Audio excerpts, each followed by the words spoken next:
Kitas pratimas, kurį rekomenduoju išbandyti, yra labai irgi paprastas. Jums dabar tik tai reikia įtraukti pilvą. Kai yra ūmus nugaros skausmas, tai dažniausiai juosmens raumenys ir nugaros raumenys yra labai spazmuojami, labai sutraukti, sutrumpėję.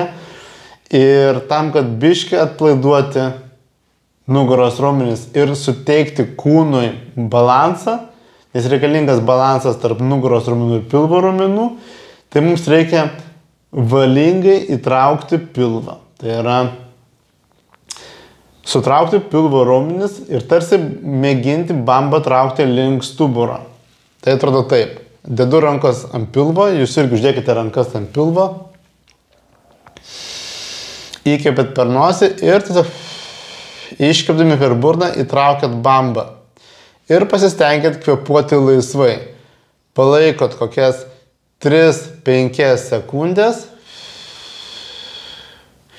ir atpalaiduojat. Ir vėl kartojam. Įkvėpiu per nosį ir įtraukiu bambą gilyn link stuburo. Palaikau 3-5 sekundės. Ir lėtai atpalaiduoju.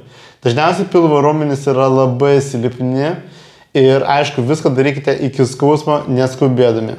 Galite šitą pratimą padaryti 5-10 kartų, keletą kartų, 3-4 kartus per dieną. Ir aišku, galite iš pirmo išmėginti įtraukti silpnai, vėliau stipriau.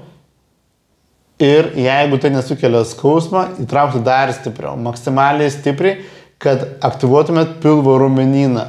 Nes dažniausiai, kaip pasakiau, pilvo raumenys būna labai silpni ir ypatingai nusilpę būna gilieji pilvo raumenys, kurie turi stabilizuoti stuburą. Taigi pereikim prie kito pratimo.